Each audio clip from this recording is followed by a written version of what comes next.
I'm on an adventure. I'm going from the Atlantic to the Pacific. The hard way, above the Arctic Circle. From here, we're going that way. So far, I've already travelled through the fabled Northwest Passage. I am bloody freezing. And seen the far-flung world very few get to see. I've met some extraordinarily impressive people who I'll remember forever. But now I'm on the final leg of my mammoth 10,000-mile journey across Canada. I'm going to show you scenery that's unbelievably grand. How nice is that?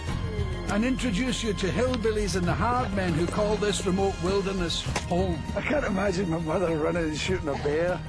And I'll fulfill an ambition I've had for years. Oh, wow! The end is in sight, but the adventure isn't over yet, so come with me on my journey to the edge of the world.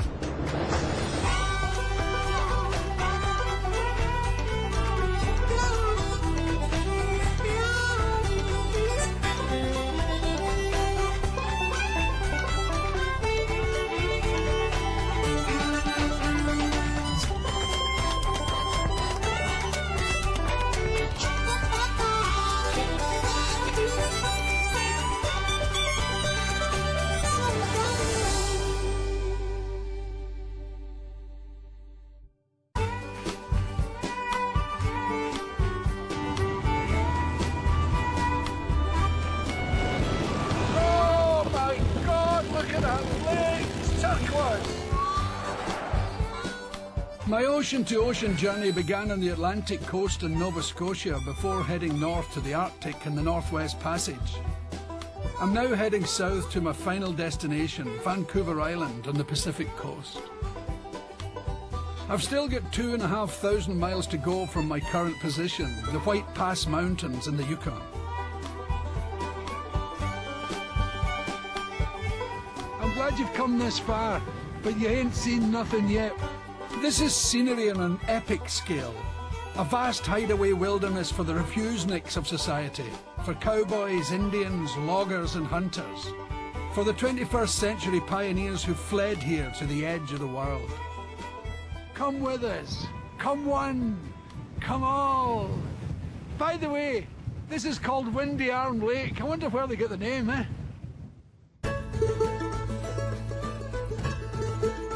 The outstanding thing about the Yukon is that there's hardly anybody here. I feel like I'm letting you in a secret world, and it's breathtakingly beautiful. Look at these colours, my God, it's an explosion. What a stunning place.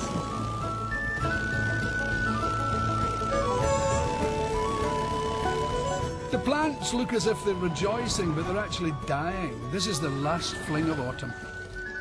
And you're looking at the picture and you're seeing this place that you wouldn't mind coming to at all. In a couple of weeks it'll be different though, covered in snow. Get the local paper and you'll find it's full of adverts for brass monkeys looking for welders. It's below freezing for 9 months of the year here. And with temperatures regularly down to -20, you start to realise why the place is so empty.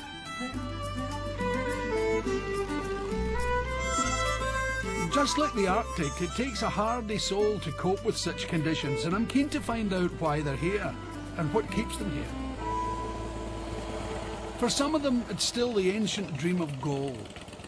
I'm on my way to meet Sean, a mineral prospector at his forest camp with a promise he's going to show me how to stake my own claim for a chunk of the Yukon's wealth. Yeah, you must be Sean. Yeah? I'd like to stake a claim, or claim a stake. That's what we hear. Because I'd like to be ridiculously wealthy. And I'd like you to do it very quickly. Sean and his pals study all the available geological data to predict where there might be lucrative mineral deposits. It's the only game that you can go out in the bush poor and broke and come back a millionaire, potentially.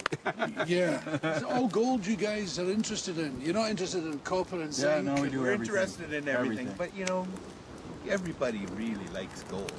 Yeah. Yeah, I'd rather have a big pile of gold than a big pile of... It's an extraordinarily fascinating ritual. It means anyone can claim a piece of the Yukon for mining if they're prepared to do what Sean does. Head for the hills, stake out your claim and sell on its promise of treasure to the highest bidder. Easy peasy. Really, my job is to do is, if you were the guy buying the claim, I'm selling you hope. You hope that I have a deposit. And that's the best chance I give you, you know? It's All just right. hope.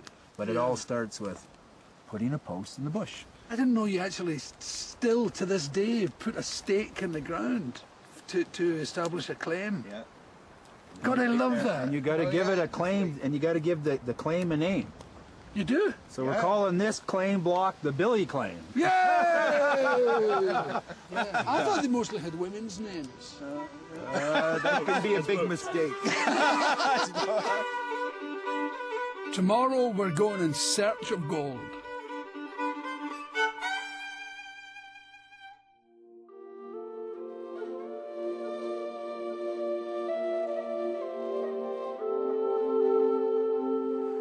I've just had the worst imaginable night. Those buggers sat up at the campfire last night talking about bears till away into the night. I was convinced there was a bear here. I never slept a bloody wink. It's a nightmare. In case a 300-pound grizzly comes up, I've got this aerosol. Somebody was snoring last night. Somebody not a million miles from where we stand at this very second. I thought it was a bloody bear. I had my fingers through the loop like this. And in my sleeping bag here. Back down. I can never forget there are bears out there that think I'm a tasty dinner, so I was glad to see that Sean had some alternative bear repellents. Oh, that's good.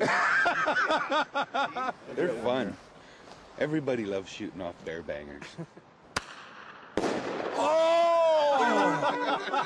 Oh, yes! To work then. To stake a claim, I'll need a stake. So this is the same act as 100 years ago. And there's our post. We're ready to rock and roll. In prospecting, it's the norm to fail, so it's a particular kind of guy that keeps at it, driven by the dream of finding gold. It's a really dying breed, right? You have a really hard time making a living on it. And the prospector, he Yes. puts his whole, basically, paycheck on the line that, like, if you don't find nothing, you're eating beans all winter, basically. Yes.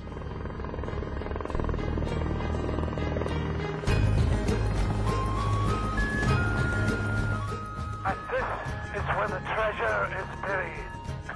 I have the map out here. Don't lose it out the window. And we're off.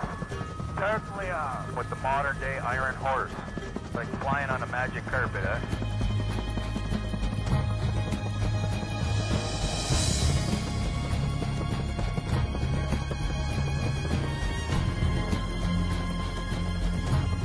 The biggest Easter egg hunt going. And there's the mountain right on our nose. See that mountain? Yes. I'm saying that mountain has gold in it. I could feel myself getting quite carried away with the idea of my claim being full of gold. Don't grow in love with your claim. Because that's what Yes. some of the old guys used to do historically.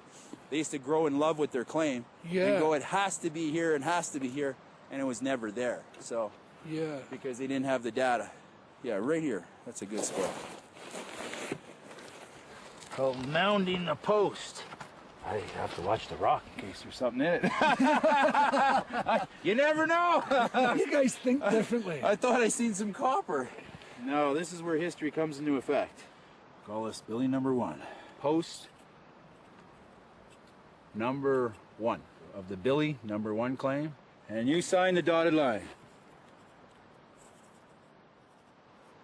History has been made. Hey, how about that? And you know what? Nobody could move this post for the rest of its life for 100 years. I'm a very proud person today. Still as poor as I always was. I'm not a zillionaire yet. Anything you want to know about gold mining, just ask me. I know loads of stuff. I've had at least 2 days' experience. Well, come on, Billy, I've got another prospect. These guys who laugh out loud and often have touched me with their irrepressible hope and optimism. More gold on the other side of them hills. I can see now it's a drug that seduced generations of prospectors to come to the Yukon. To whom it may concern, anybody, anywhere in the world, this is the Billy Claim. Keep clear, you hear?